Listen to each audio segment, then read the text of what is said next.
Eu quero te convidar para ficar de pé, para lermos a Bíblia. Abra sua Bíblia aos Hebreus, capítulo 11. Aos Hebreus, capítulo 11, vamos ler 3 versículos, 32, 33 e 34.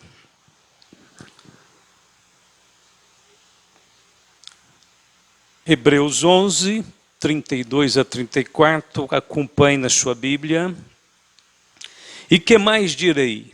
Faltar-me-ia o tempo contando de Gideão e de Baraque, de Sansão, de Jefté e de Davi e de Samuel e dos profetas, os quais, pela fé, venceram reinos, praticaram a justiça, alcançaram promessas, fecharam as bocas dos leões, apagaram a força do fogo, escaparam do fio da espada, da fraqueza tiraram forças, na batalha se esforçaram, puseram em fugida os exércitos dos estranhos. Este é o texto, vamos orar. Querido Deus, em nome de Jesus, te adoramos, louvando o teu nome, Senhor, pela noite gloriosa de bênçãos que estamos aqui desfrutando na tua presença, na tua casa, na companhia de todos os nossos irmãos. Vem estar entre nós, Espírito de Deus, trazendo vida, força, renovação, operando, Senhor, em nossos corações tudo aquilo que nos falta, tudo aquilo que nos edifica, tudo aquilo que nos torna, Senhor, capazes para prosseguir esta caminhada com força e certeza de fé. Abençoe a todos que não puderam vir, guarda nossas famílias, abençoe este lugar. Oramos em nome de Jesus. Amém? Podeis sentar. Todo o capítulo 11 de aos Hebreus fala dos homens que triunfaram pela fé. Não significa que eles não tiveram lutas, não significa que eles não foram provados, não significa também que eles não tiveram momentos de aflições. O que a Bíblia quer dizer é que a fé triunfa em meio a todas as circunstâncias. Basta uma simples olhada neste capítulo para compreendermos o quanto a fé é importante na vida espiritual, na vida cristã. Quando Deus nos criou, deu-nos a capacitação de crer nele e de segui-lo por meio da fé. Andar pela fé é o caminho que todos os filhos de Deus devem trilhar. Nós somos totalmente distintos dos demais seres humanos que ainda não experimentaram o milagre da salvação. O homem e a mulher que foi salvo por Jesus Cristo, compreendeu logo no início da sua caminhada que o ingrediente que vai mover a vida dele, que vai movimentar toda a sua caminhada é a fé. Fé é aquela confiança suave, persistente, perseverante, de que há um Deus verdadeiro e Ele está atentamente nos guiando passo a passo em toda a nossa caminhada por este mundo. Fé é aquela certeza absoluta de que aquilo que nós esperamos, Deus é fiel para cumprir. É a prova das coisas que se não veem, é a certeza das coisas que se esperam. A Bíblia diz que por ela os antigos alcançaram testemunho. A Bíblia apresenta 3 opções para a humanidade. Primeiro, a possibilidade de viver na incredulidade. Milhares de pessoas escolhem este caminho. Caminho da dúvida, da incredulidade, da confiança no homem, da esperança em planos falíveis. Este caminho é o caminho da fé substituído pela confiança na mente humana, nos projetos humanos, e a vida vai chegar num limite em que só confiar na ciência, só acreditar na educação, só esperar um mundo melhor baseado na tecnologia, vai decepcionar o homem. Vai chegar num limite em que essa confiança fracassada, falível em coisas, em planos, projetos humanos, vai decepcionar o homem, vai colocá-lo num beco sem saída.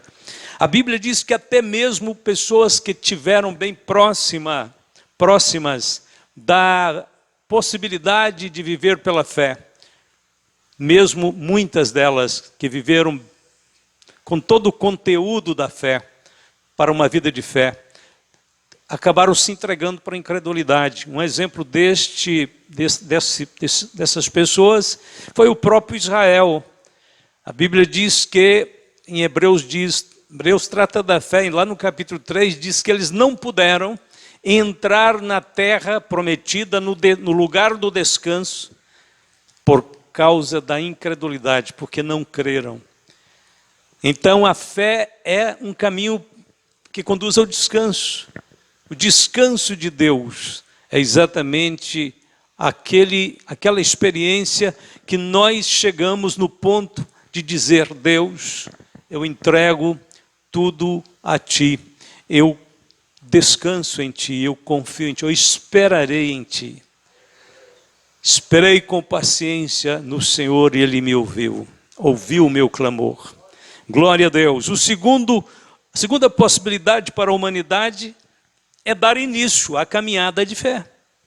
Dar início. Ninguém começa a caminhada da fé tendo uma grande fé, tendo uma grande confiança, uma grande certeza. Mas o homem tem que aceitar o desafio que Deus faz de dizer para todos: creiam, sigam-me, venham após mim. Entrega teu caminho ao Senhor, confia nele e Ele tudo fará. Esse início da caminhada da fé pode ser tímido, pode ser sem nenhuma coisa espetacular. Jesus disse que, ainda que a nossa fé seja como um grão de mostarda, ele poderá produzir grandes resultados, como o grão de mostarda pode produzir uma grande árvore. Então o Senhor diz que o importante não é você começar a ter a certeza que você tem uma grande fé, é ter a certeza que você tem uma fé que tem qualidade, uma fé colocada no Deus verdadeiro. Esta fé pode ser tímida no começo, mas ela está predeterminada a crescer. E é exatamente o terceiro caminho, a terceira opção que Deus oferece, que é a bênção de conquistar uma grande fé. Uma fé triunfante, uma fé que vai ser semelhante à dos homens de Hebreus. Da fraqueza tiraram força, fecharam boca de leões, puseram exércitos para fugir, foram pessoas que desprenderam de si mesmas e se apegaram de forma completa com Deus. Os homens do passado, muitos, optaram então pela incredulidade e fracassaram. Perderam o privilégio de experimentar as provisões divinas. Outros, porém, que escolheram confiar em Deus, começaram timidamente, mas prosseguiram e foram crescendo cada dia e alcançando experiências com Deus, a exemplo de Abraão, de Isaac, de Jacó, de Moisés, Samuel, Davi, Pedro, Paulo e milhares de outros que foram seguindo, caminhando com Deus, e na caminhada Deus vai nos ensinando como confiar. Como colocar a fé no lugar certo, como esperar, como aplacar a ansiedade, como vencer o medo, como esperar pacientemente na provisão divina, como tem que ser aprendido. Tudo que nós temos, nós aprendemos. Nós aprendemos a orar, nós aprendemos a amar e nós aprendemos também a ter fé. Nós aprendemos, ninguém nasce com tudo isso pronto. Tem que ser desenvolvido, são virtudes que têm que crescer dentro de nós, conosco. Os evangelhos registram vários milagres operados por Cristo, todos por intermédio da fé. O Senhor disse: ó mulher, grande é a tua fé, seja isto feito para contigo como tu desejas. E desde aquela hora sua filha ficou sã. Mateus 15, 28. A cura da filha dessa mulher cirofenícia, que Jesus diz, grande é a tua fé, era um conjunto de coisas. Às vezes a gente quer compreender a fé como algo muito místico, muito assim, abstrato, algo muito distante assim da gente assimilar. Não, é simples. Número 1, a mulher ficou sabendo que Jesus estava nas suas regiões e ela sabia por informações que ele era operador de grandes milagres. Ela não pôs em dúvida, ela simplesmente disse: eu vou até ele, porque ele, sim, ele pode fazer milagres. Segundo, ela perseverou quando houve obstáculos, quando foi ignorada a princípio, ela manteve humildemente a expectativa de que ele se voltaria para ela, ele não ficaria indiferente a ela. Isso realmente aconteceu. O Senhor parou, ouviu o que ela precisava e atendeu imediatamente. Então a fé é um conjunto de coisas, envolve a perseverança, a confiança, a humildade. Isso tudo faz parte do conjunto chamado fé. E o centurião respondendo disse: Senhor, não sou digno de que entres debaixo do meu telhado, mas dizes somente uma palavra, e o meu criado sarará. Pois também eu sou homem sob autoridade, tenho soldados às minhas ordens, e digo a este vai, e ele vai, e a outro vem, e ele vem, e ao meu criado faz isto, e ele o faz. E maravilhou-se Jesus ouvindo isso, e disse aos que o seguiam: em verdade vos digo que nem mesmo em Israel encontrei tanta fé. Olha o conjunto aqui que Jesus chama de fé.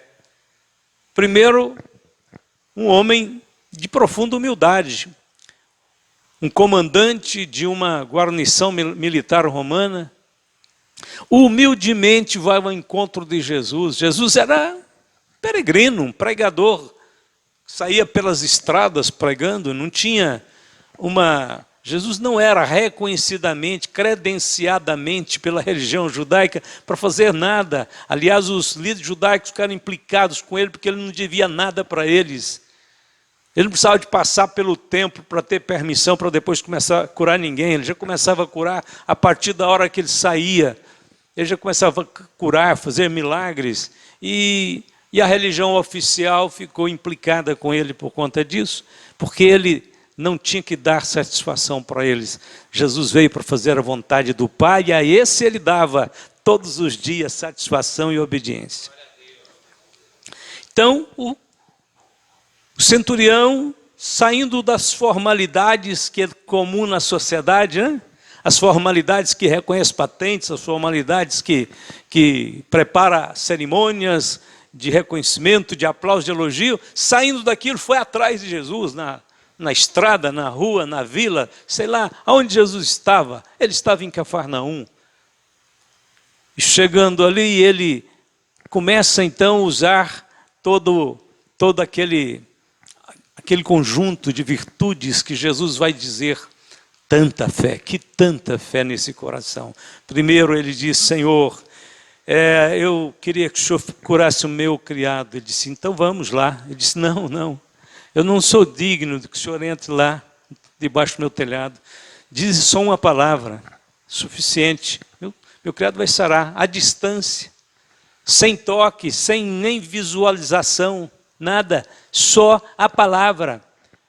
Então isso começa a impressionar Jesus, porque aquele homem sabia que Jesus tinha o controle do tempo e do espaço.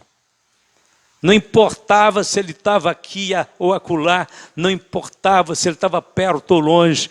Aquele homem sabia que Jesus tinha o controle e o domínio das leis da natureza, das leis que regem o universo. Ele podia mexer com as coisas, ele podia determinar as coisas de onde ele estivesse. E dentro daquele pacote que Jesus vai dizer tanta fé, estava a humildade e estava também a consciência de uma hierarquia. Eu tenho autoridade e sou homem que estou debaixo de autoridade. Aliás, ele falou primeiro, eu estou debaixo de autoridade e tenho autoridade, tenho soldados às minhas ordens. Ele estava dizendo, Jesus, quem está debaixo de autoridade tem autoridade. Isso acontece comigo, eu posso dar ordens aqui na Galileia para os meus soldados, porque eu tenho uma submissão aos meus comandantes. O Senhor está debaixo de comando. O Senhor veio para fazer a vontade do Pai. O Senhor é submisso àquele que controla o universo. Então o Senhor está debaixo de autoridade, tem poder e autoridade para fazer, dar ordens e realizar grandes feitos. Não precisa ir lá em casa, diz só uma palavra. Então o Senhor maravilhou-se e Jesus ficou feliz de ver que naquele homem que não era de Israel, não era um judeu, não pertencia ao povo da promessa, da aliança, não fazia parte daquele povo que era chamado eleito. Era um homem como um gentílico. Estava lá no coração dele a fé. A fé que nós acreditamos que Deus está pulindo, fazendo crescer, aumentando dentro de nosso coração também. Da mesma forma, então o Senhor Jesus cura à distância. E Jesus respondendo disse-lhes, tende fé em Deus. Uma frase somente de Jesus diz tudo.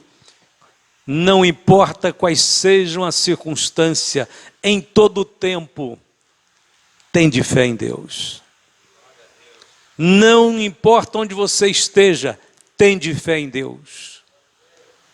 Não importa se você está em casa ou no templo, na viagem, tende fé em Deus. Porque em verdade vos digo que qualquer que disser a este monte, ergue-te e lança-te no mar, e não duvidar em seu coração, mas crer que se fará aquilo que diz, tudo o que disser lhe será feito. Por isso vos digo que tudo o que pedirdes, orando, crede que o recebereis e tê-lo-eis. Senhor Jesus faz um tremendo desafio nesta palavra dele, porque ele diz assim, tudo o que disser lhe será feito, tudo o que pedirdes, recebereis, tê-lo-eis. Então nossa fé precisa de crescer dentro dessa dimensão, a dimensão do tudo. Senhor, tudo, o Senhor disse tudo, eu creio, eu busco e espero, eu vou estar na tua presença até que o tudo se cumpra na minha vida. Irmãos, a pergunta é o seguinte, é possível crescer na fé? Podemos romper a partir de uma pequena fé até chegarmos a uma grande fé? Sim, é possível. Os patriarcas, nós estamos estudando sobre os patriarcas, eles não eram homens com grande fé no princípio. Eles aceitaram o desafio de um chamado e começaram a aprender como crer. Então os patriarcas aprenderam a confiar à medida que foram andando com Deus. Nós estamos andando com Deus. O propósito, o objetivo é que enquanto caminhamos com Deus, nós vamos aprendendo a crer, a confiar, a crescer nessa fé, nessa confiança em Deus. Os profetas, irmãos, como os patriarcas cresceram, os profetas também foram aperfeiçoados na fé. Você vai encontrar profetas com dúvidas, com medo, profetas querendo se esconder como Elias. Depois de um feito extraordinário, entra uma dúvida, um medo no coração. Você vai encontrar profetas como Jeremias em desespero pelas situações que ele estava vivendo nos seus dias. Você vai encontrar profetas precisando de uma renovação de fé, de confiança em Deus. Você vai encontrar, mas eles eram profetas, sim, mas todos os homens passam pela escola da fé. Crescem, aprendem, são fortalecidos na fé à medida que andam com Deus, à medida que têm comunhão com Deus, ouvem a palavra. Os apóstolos aprenderam como viver pela fé, ouvindo e vendo o que Jesus pregava, ensinava e fazia. Jesus fazia para inspirá-los, para mostrar para eles que aquilo era possível. Agora eu vou trazer 3 conselhos, três lições, podemos dizer assim, que são fundamentais, são importantes para nós crescermos na fé, para nós rompermos e irmos um pouco mais, talvez um pouco mais longe, um pouco mais fundo nesse projeto de fé, de confiança, de dependência de Deus. É muito simples, praticamente estarei relembrando coisas que vocês já ouviram. Número 1, a Bíblia diz: olhando para Jesus, autor e consumador da fé. Hebreus 12, 2. Primeira lição, texto áureo da vida de fé. Embora nós tenhamos exemplos maravilhosos no capítulo 11, de Abraão a Sansão, Jefté, Samuel, todos aqueles homens, a galeria realmente dos heróis da fé. Mas quando chega no capítulo 12, o Espírito de Deus que está usando aquele escritor para deixar a palavra viva de Deus plantada no nosso coração, a verdadeira palavra que produz fé, ele não manda nós olharmos para nenhum deles. Nem mesmo para Abraão, embora nós vamos até usar um exemplo de Abraão agora mesmo, mas ele, na realidade, o Espírito Santo diz, olhando para Jesus. Porque Abraão chegou a ser um homem de grande fé, mas Jesus não era só um homem de grande fé, Jesus era o autor e o consumador da fé. A fé origina-se nele. A fé é produzida através dele, por meio dele. E basta um olhar, basta fixarmos nossos olhares em Cristo, para que nós estejamos em contato, o contato vital com aquele que é o autor e consumador da fé. Se olharmos para Jesus, tirarmos uma tarde, uma manhã, sei lá, uma noite de oração, olhando para Jesus, lendo textos do Evangelho, voltando a orar, no outro dia, inevitavelmente, sem esforço nenhum, sem nenhuma agonia, você vai ter uma fé renovada no seu coração, como você nunca viveu. Se você passar a noite, se você passar o dia, enfim, depois daquele retiro que você pode ter com Jesus até dentro da sua casa, você vai descobrir que flui do olhar, do seu olhar para Cristo, dele flui, este canal fica aberto para seu coração ser fortalecido com uma fé gigante, triunfante, gloriosa. Quando o leproso chegou a Jesus, lhe disse, Senhor, se queres, podes limpar-me. Jesus imediatamente respondeu, quero ser limpo. Que confiança, que autoridade. Não tem acho, penso, vou ver se é possível. Ele não tem aquele se, né? Se você fizer isso ou aquilo. Ele diz, Senhor, se queres, podes limpar-me. Ele diz, quero ser limpo. Imediatamente o leproso ficou totalmente limpo daquela lepra. Quando a missionária Florência Steidel foi enviada dos Estados Unidos, ela estudou no mesmo seminário que a irmã Doris estudou, que ela foi enviada dos Estados Unidos para a Libéria, na África. Ela não sabia o que esperava, ela tinha uma visão de Deus, quando criança ainda. Deus mostrou ela no meio de pessoas deformadas, e ela pregando o Evangelho. Então, quando chegou o tempo do cumprimento da chamada de Deus para ela, Deus a levou para a Libéria. Ela chegou lá para trabalhar, auxiliar em obra social, em alguma sede de missões e tal, mas Deus levou ela para a periferia da Libéria, da cidade, e ela alugou uma casa e começou a orar a Deus. Senhor, qual é a tarefa realmente que o Senhor tem para mim aqui? Ela começou a perceber que à noite escutava barulhos no fundo do quintal da sua casa. Ela ficava um pouco com medo, sendo uma jovem, uma moça, né? E ela começou a olhar pelo buraco da janela à noite para ver que barulho é aquele. E ela percebeu que eram seres humanos que vinham sorrateiramente de noite mexer, olhar nas latas de lixo que ela colocava no fundo do quintal, no fundo da casa. Ela percebeu que eram seres humanos.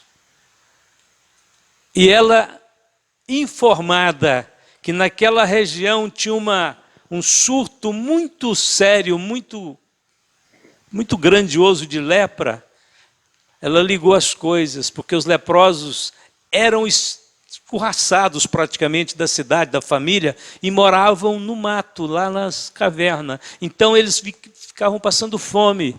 E ela percebeu um dia à noite que eles eram seres humanos leprosos, estavam vindo pegar comida, lixo, para comer no fundo da casa dela. Então, num desses dias, com muito carinho, ela deixou comida. Deixou arrumadinho. E quando vieram os primeiros naquela noite e viram que tinha tudo arrumado ali, eles perceberam que dentro daquela casa tinha uma pessoa bondosa. Uma pessoa que não queria destruí-los, porque a maioria jogava pedra neles. Saiam de perto de nós, eles tinham medo da lepra, né? E ela então resolveu abrir a porta e disse: Deus abençoe vocês, eu deixei a comida, pode levar. E ela começa a conhecer o primeiro dos leprosos que sente afinidade e gratidão a ela pelas comidas que ela deixava. E ela começa a pregar o Evangelho para este homem. E este homem foi o primeiro homem leproso na Libéria que aceitou Jesus. Ela o chamou de Jacó. Não sei porquê. Ela chamava ele de Jacó. E através dele, outros vieram e ela começou a alimentá-los. Até que então ela disse: eu preciso de um lugar para cuidar de vocês. E ela foi no presidente daquele país africano, pobre, desprezado, que ninguém queria cuidar daqueles leprosos, nem o governo não queria, não dava conta. E quando ela propôs, ele mais que depressa deu para ela uma chácara, um sítio. Pode ir, cuida deles, afasta eles da sociedade, da comunidade, porque eles me batem demais, porque eu não tenho um lugar para eles. E a Florência vai cuidar dos leprosos. Ela tinha uma preparação muito boa na área da enfermagem, ela conhecia um pouco da medicina, então ela sabia como fazer curativos, ela sabia como diagnosticar, como aliviar as dores, ela ia atrás de medicamentos, ela começou a ir atrás das autoridades, e eles mais que depressa queriam ajudá-la, achar alguém para cuidar de leprosos.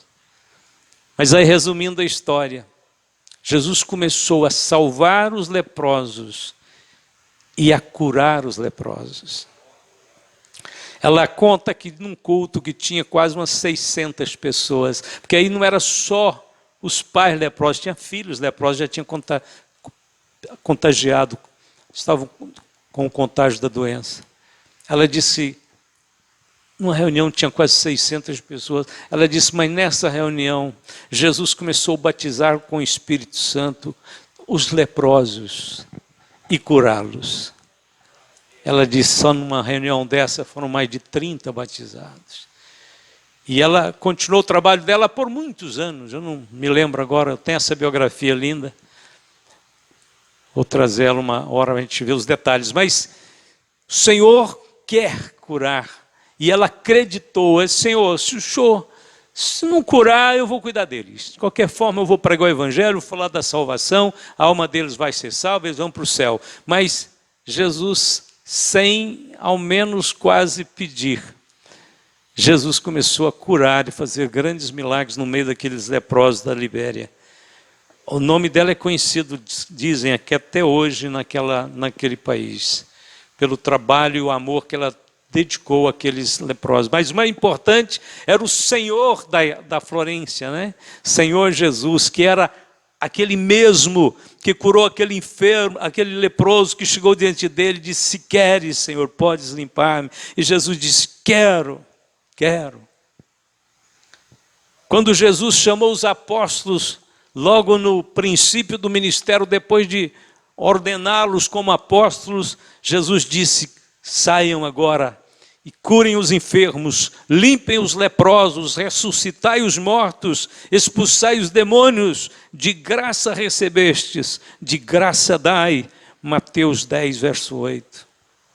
Que ordem de autoridade, que evangelho de poder, que vida gloriosa, que fé triunfante. É nesse nível que Jesus quer colocar todos nós. Não apenas você crê que Deus pode fazer na sua vida, mas você recebe autoridade e unção de Deus para levar a cura para os enfermos, a purificação para os leprosos, a ressurreição para os mortos, a libertação para os oprimidos. Todas as promessas de Deus se cumprem em Cristo e por meio dele. É por isso que temos que olhar para ele, sabe por quê?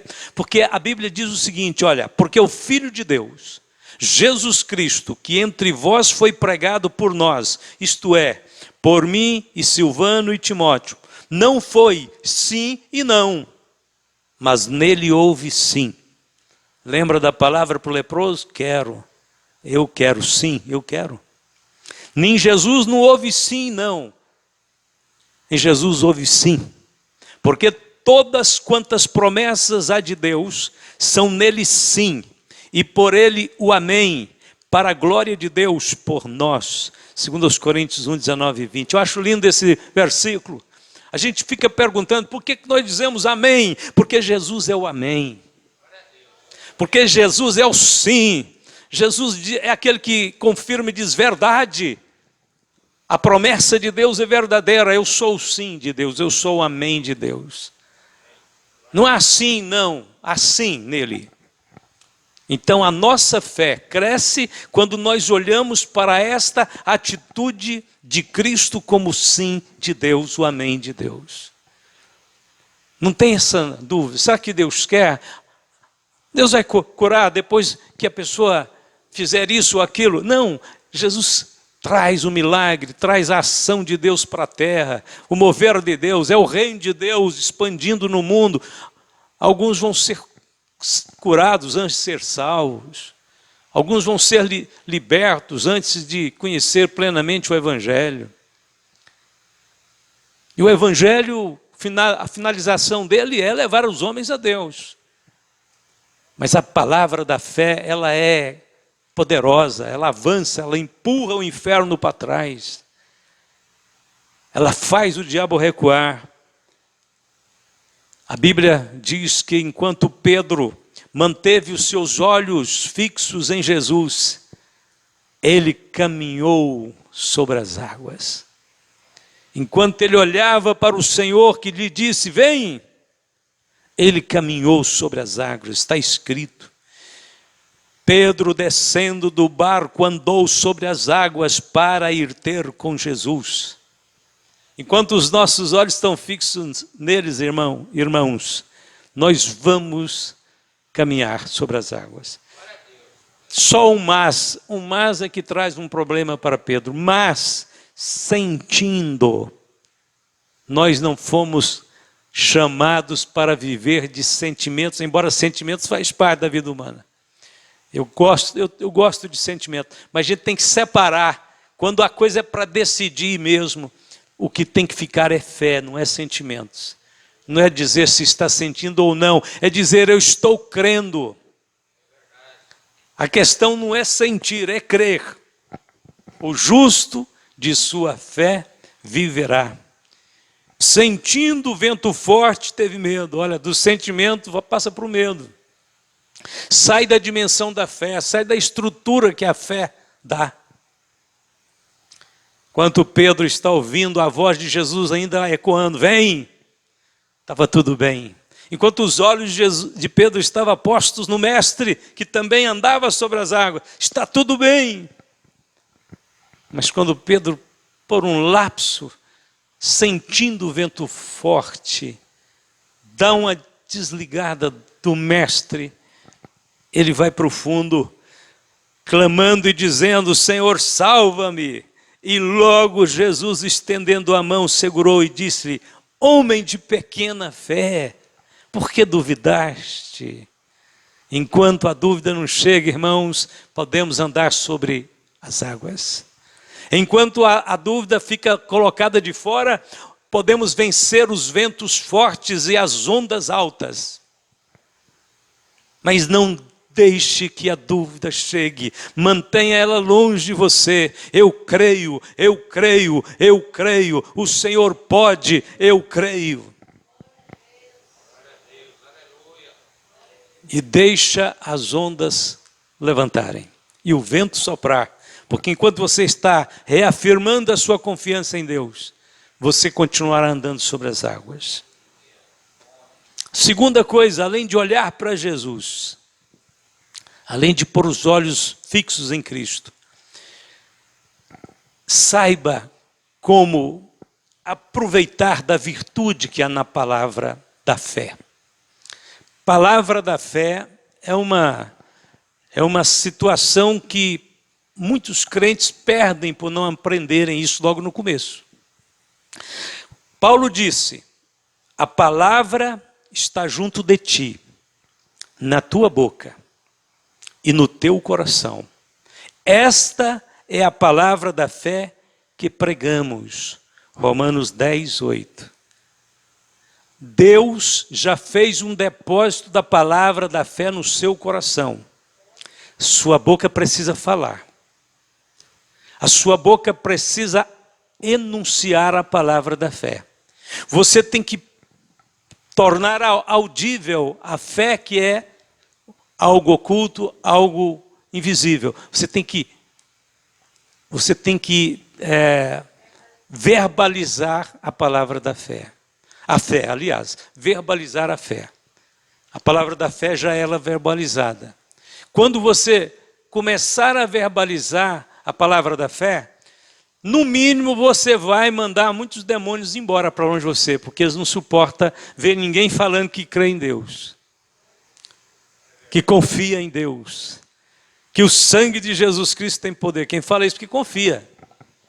Então é por isso que você põe longe, os demônios já vão para longe. Então, veja bem, não apenas creia, confesse também o que você crê. Alimente a sua fé com as palavras da fé. Não aceite que a dúvida traga medo e domine o seu coração. Expulse este medo ou esta dúvida, reafirmando a sua confiança em Deus, mas verbalizando para que o diabo ouça e saiba que ali está um filho de Deus firme na fé. Ele acha muito bom tirar proveito da timidez e do silêncio dos crentes. Porque quando os crentes abrem a boca para dizer, glória a Deus, eu creio, o Senhor é poderoso, isso perturba o inferno inteiro. Não aceite então a dúvida, diga que você crê, diga alto para o mundo saber que você crê, para o diabo e o inferno saber que você crê. A mulher do fluxo do sangue dizia, se tão somente tocar nas suas vestes, sararei.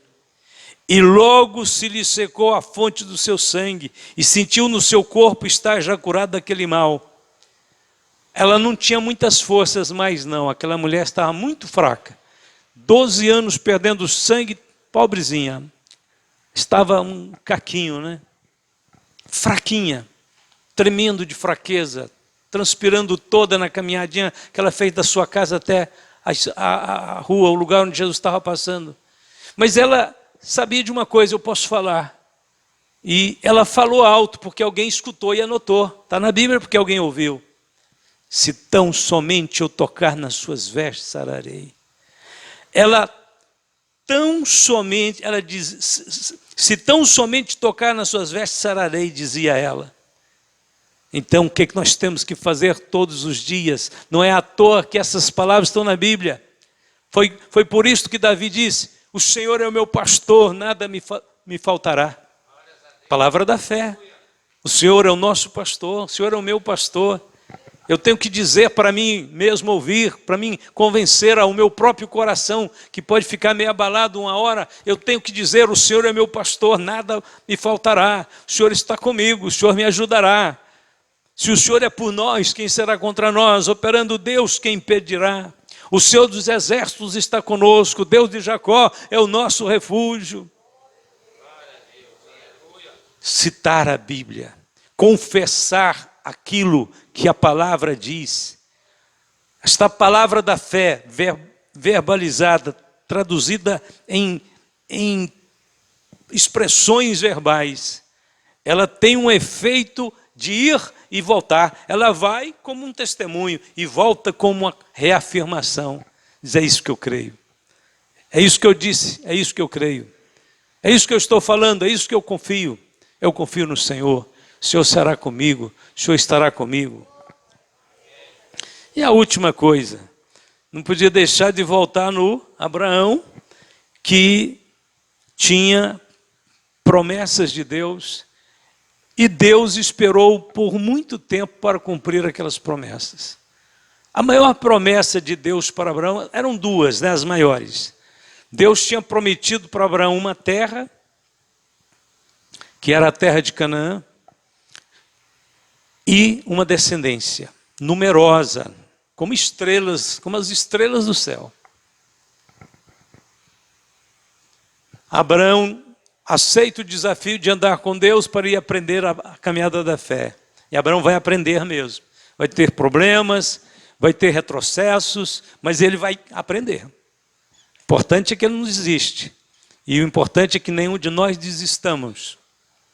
Então ele segue o Senhor passo a passo, de vez em quando uma recaída, um retrocesso, mas volta e retoma o seu lugar, onde Deus queria que ele ficasse, e ele vai crescendo gradativamente, vai aprendendo a honrar Deus, a glorificar e exaltar Deus. 24 anos, esperando a promessa de uma descendência. Lá, depois de 24 anos, com 99 anos de idade. Ele ouviu essa promessa primeiro com 75 anos. Sara já, idosa também, 89 anos de idade. O Senhor vem e visita Abraão na sua casa, na sua tenda. E disse, por este ano, daqui um ano, Sara dará à luz a um filho. Sara dá uma risadinha lá dentro da barraca da tenda escondida. O Senhor diz, por que riste? Disse, não ri. Disse, você riu sim. Pois é, você vai tomar uma criança nos seus braços. E só porque você deu essa risadinha aí, ele vai chamar risadinha. Sorriso, Isaac. O Senhor estava na casa de Abraão, na tenda de Abraão, comendo com Abraão, fazendo refeição com Abraão. A Bíblia diz que eles vieram primeiro 3 homens. A maioria dos teólogos diz, é a Trindade, só pode ser, né? E então o pai reafirma a promessa, fala para Abraão que vai fazer uma limpeza naquela região, né? E Abraão então, assim, Deus faz uma coisa importante. Muito importante. Naquele dia, naquele momento em que ele está, então, declarando que dentro de um ano Abraão vai ter um filho. antes que o filho nascesse. Primeiro, o nome dele era Abrão. Deus diz, então, seu nome já será mudado para Abraão. Abrão, pai das alturas. Abraão, pai de multidões. Então, Abrão passa a ser chamado de Abraão. Acho que tinha muita gente já naquela região que conhecia ele. Depois que Deus visita ele, então, e faz aquilo tudo, a promessa e o nome mudado, Abraão vai continuar trabalhando, convivendo, relacionando. Ele deveria ser um pecuarista, né, muito importante na região, vendia ovelhas, comprava ovelhas, vendia bezerro, comprava bezerro. E aí, quando os compradores, as pessoas chegavam e diziam, ô, seu Abrão está aí? Ele disse, não, agora é Abraão. Ele disse, mas o senhor, Abraão, pai de multidões? Ele disse, mas o senhor não tem nenhum filho, não é verdade? Ele disse, tenho, e é muitos. É só você olhar para o céu e contar as estrelas, você vai saber quantos filhos eu tenho. Não dá para contar. Dizia, mas o senhor chama, agora é Abraão mesmo? Ele disse, sim. Sabe por quê? Você tem que tomar posse.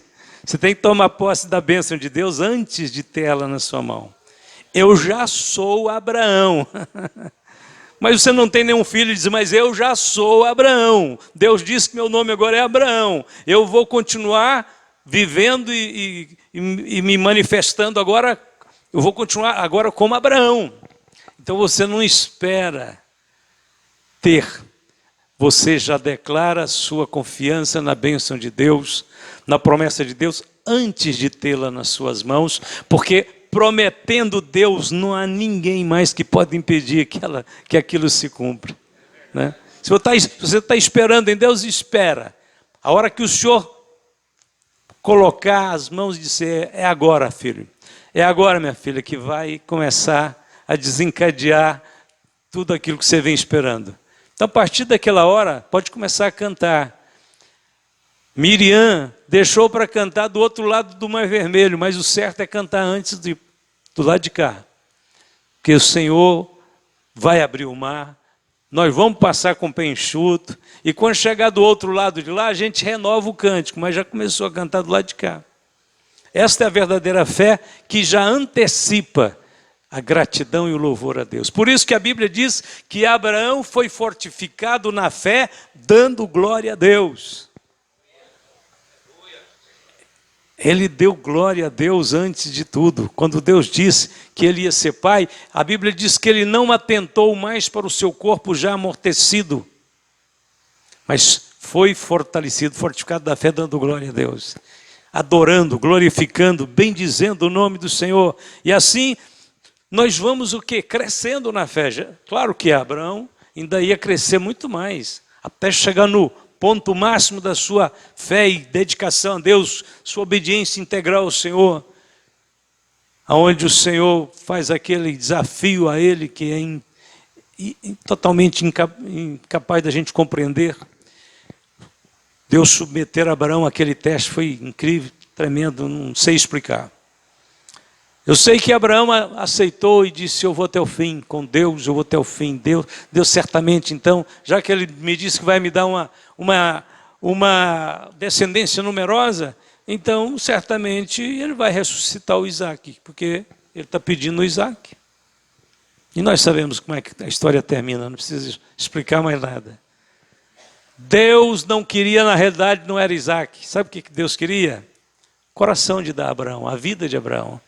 A total entrega de Abraão. É porque quando Isaac nasceu, Abraão ficou impressionado demais com Isaac, porque Abraão já estava na idade de ser bisavô, não era nem avô mais, né? E aí Isaac chega, vai ser filho, neto e bisneto, tudo ao mesmo tempo. Então Abraão não sabia fazer mais nada, só correr atrás do Isaac, se é que ele dava conta, né? Só brincar com Isaac, só ensinar Isaac a montar no camelo, só ensinar Isaac a fazer as coisas. E as pessoas chegaram e disseram, Abraão, está precisando disso, tá precisando... depois eu vou, estou preocupado aqui agora com Isaac. Aí Deus disse, Isaac está querendo tomar o espaço que é meu lá. O filho da promessa precisa de continuar, mas eu vou ter que fazer um negócio com Abraão agora.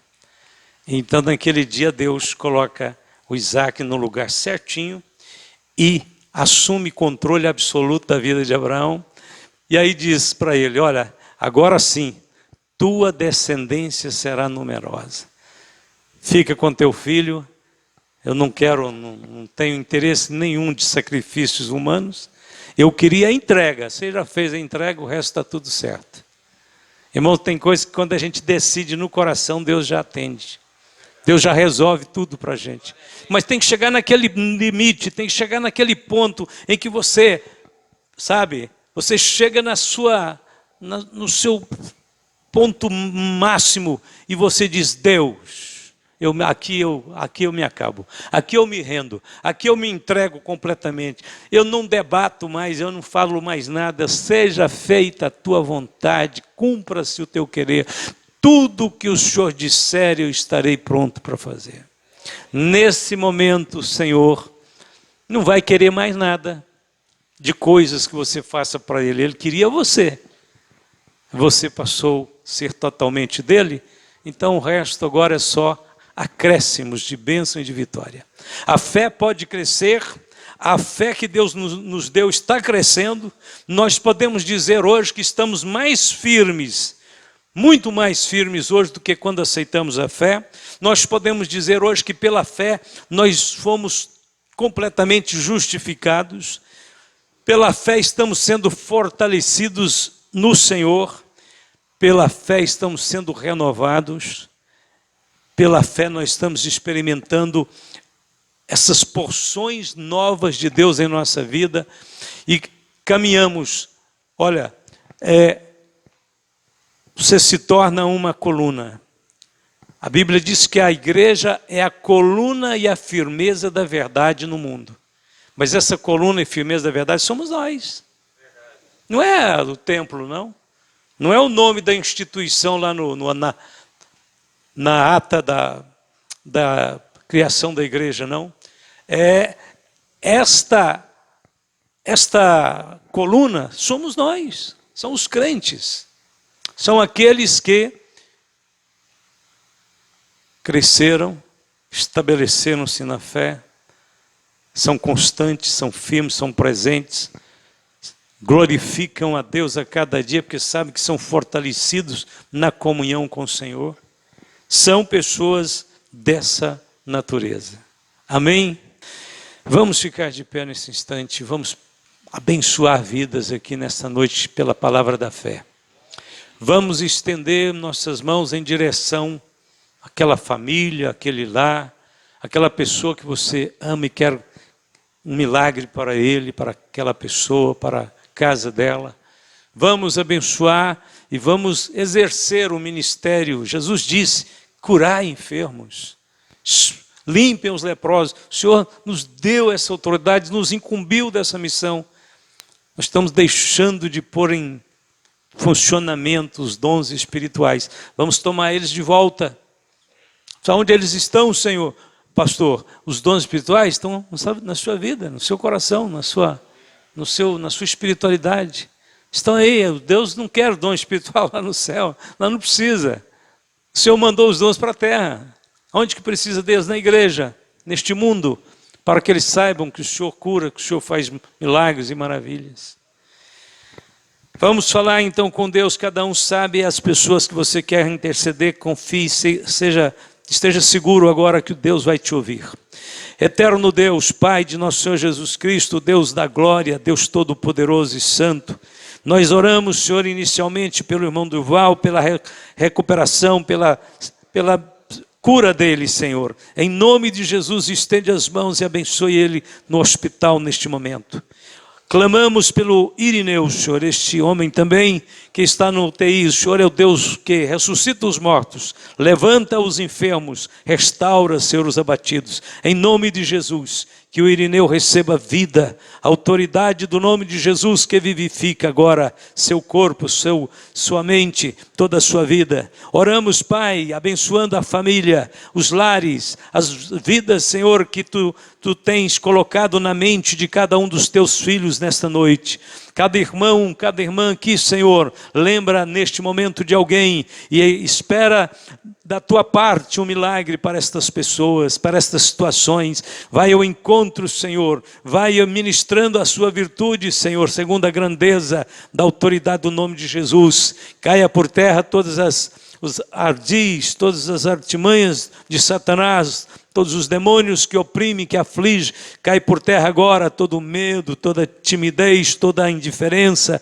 Cai por terra agora tudo, Senhor, que pode amordaçar ou impedir o crescimento e o avanço desta obra de fé, desta obra poderosa do Senhor na terra. Que o nome de Jesus seja glorificado em nossos dias, por meio de obras poderosas, milagres gloriosos, em nome de Jesus. Unge nossas mãos, unge nossas vidas, nossos lábios, para levar a bênção do Senhor para os que padecem. Deus, usa conforme a grandeza do seu amor, do seu poder. Estende as tuas mãos para que cada um destes irmãos que o Senhor trouxe aqui hoje possa receber uma virtude, uma porção nova do Espírito, do poder do alto. Possam sair daqui sabendo que as suas vidas foram tocadas, ungidas pelo Espírito Santo.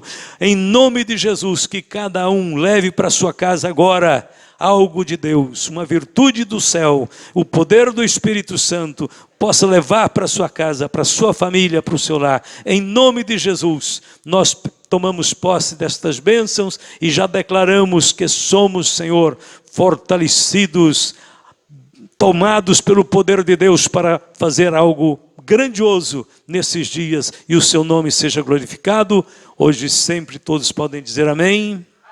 E amém. Não esqueçam que temos quinta, mais um grande culto. Hoje terminamos pedindo ao Senhor que leve você em paz. Em nome de Jesus está terminado. Deus abençoe.